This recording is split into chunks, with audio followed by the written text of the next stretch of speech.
A new report from UC San Diego shows enrollment in remedial math courses for first-year students at the university skyrocketed over the last decade. This year alone, 1 in 8 college students were placed in math classes below middle school level.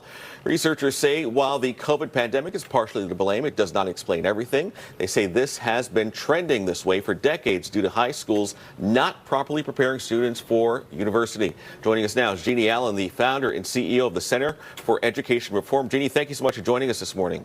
Thanks for having me. Jeanne, let's first start with this. What surprised you most about the study? Well, sadly, it didn't surprise me too much. This has been a 20-year problem coming. And I guess actually I would say that one surprise, a pleasant surprise, is that the university put this information out. So many universities do not admit that their incoming freshmen need remedial education. It's a widespread problem. And so for University of California, San Diego, a great institution, to be able to point this out will have great repercussions and should push down the pressure on K-12. I mean, look, 20-year problem, let's just put this in perspective. This year's freshmen who are not prepared in 2015, they were fewer than 30% of them were reading, writing, or doing math proficiently. So we knew this 10 years ago. We've actually known it for 20 years, as I said. And so what has to happen now is that we have to require K-12 to do better, be more accountable, and to do that, we just have to change how the system is structured completely. Okay, here's the thing that surprised me when I was reading through the details here. The report shows a quarter of students placed in remedial math had a 4.0 in high school math. How do we explain this mismatch? Yeah, so what a lot of people don't realize, my parents certainly didn't, is that there's absolutely no correlation between a GPA and how well a student does. It sounds ridiculous, but schools require certain things of students. There are state tests. Those are a little bit closer to what we need. The gold standard is the national assessment. That's where those pathetic numbers come from that I just gave you. But the reality is Mrs. Smith can give Jose a B for passing stuff in her class, but that doesn't necessarily mean that Jose is proficiently reading or writing. It just means he's doing the work that he was assigned.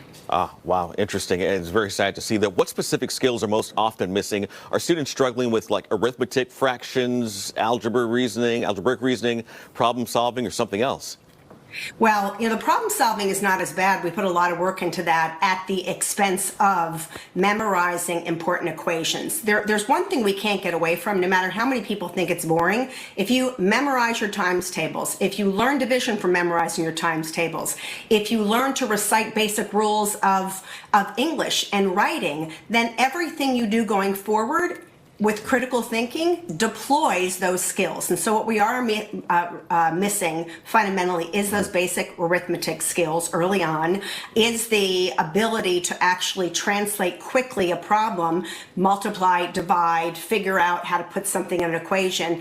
There are some examples out there online that are fascinating that people couldn't even figure out, like 4 times 7 minus x equals 20, which is just a backwards problem, But here's the other thing. Reading and writing are also critical skills to have to do math well. Yeah. They all fit together.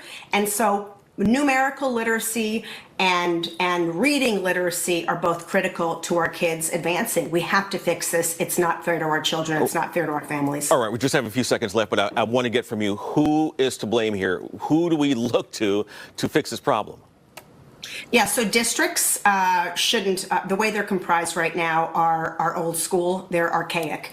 We should have individual schools, much like the charter schools that you have throughout California, and private schools. They're independently run, parental engagement through choice, teacher flexibility through the freedom they're giving. Money should flow directly down to the school. That's how we solve this problem. Districts cannot fix this. They are bureaucracies and real estate managers, and that's about it.